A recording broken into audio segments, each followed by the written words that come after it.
ஹஸ்ரத் அமானி அவர்கள் தர்ஸை கொடுப்பார்கள்.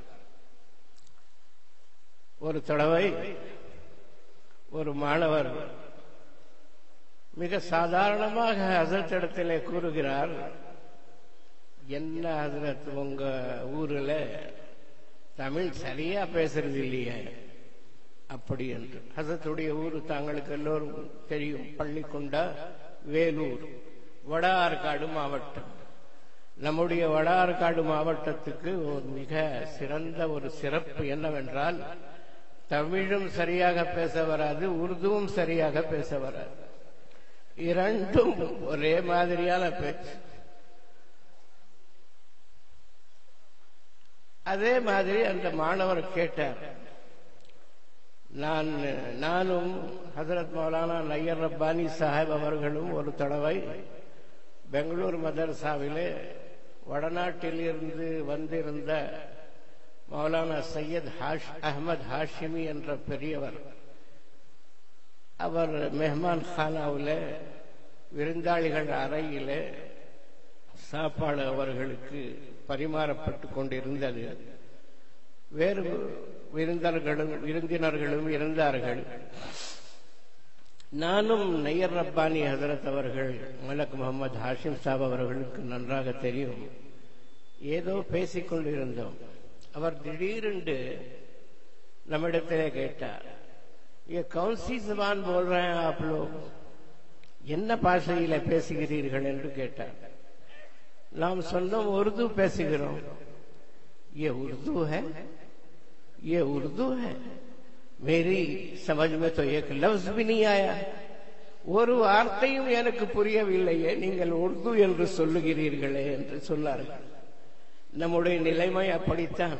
இது ஒரு ஷிகாயத்தாக சொல்லவில்லை, ஹிகாயத் செய்கிறேன், உண்மை நிலையை சொல்லுகிறேன்.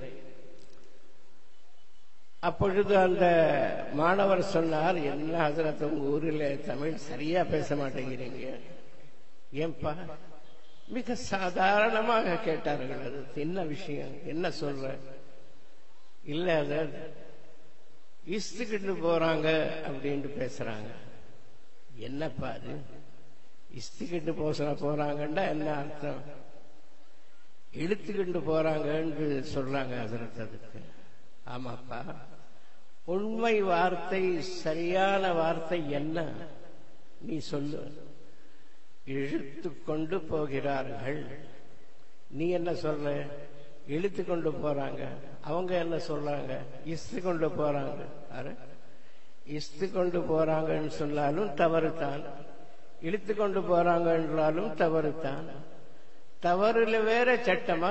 இந்த மாதிரி தான் தவறு செய்ய வேண்டும், இந்த மாதிரி தவறு செய்யக்கூடாது என்று இழுத்து கொண்டு போகிறார்கள் என்ற வார்த்தையை நீ ஒரு விதமாக சொல்றார், அவர் ஒரு விதமாக சொல்றாங்க. அதுக்கு அது தவறு, இது தவறு என்று நீ எப்படி சொல்ல முடியும் என்று சொன்ன அந்த பதில் இன்றும் எனக்கு ஞாபகத்திலே இருக்கிறது. பெரியார்களே, நான் வராட்காட்டில் பிறந்து வளர்ந்து இருந்தும் கூட நான் சொன்ன மாதிரி அந்த வடார்காடு மாவட்டம் இருக்கிறது, தமிழ்நாட்டிலே ஒரு உருது நாடு என்று சொல்லலாம். அந்த அளவுக்கு எல்லா வேலைகளும், சமுதாய விஷயங்களும் உருதுவில் நடந்து கொண்டிருக்கக்கூடிய அந்த மாவட்டம். ஆனால் அதில் உருதுவும் சரியாக வராது, தமிழும் சரியாக வராது. அப்படி இருக்கக்கூடிய நிலையிலே நான் தங்களுக்கு முன்னால் பேச அனுமதி அளிக்கப்பட்டிருக்கிறேன் என்றால், தாங்கள் எல்லோரும் என்னுடைய தவறான வார்த்தைகளை கொண்டு ஆட்சேபிக்க முடியாத நிலையில் இருக்கிறீர்கள். ஏனென்றால் போன ஷாபான் மாசத்திலே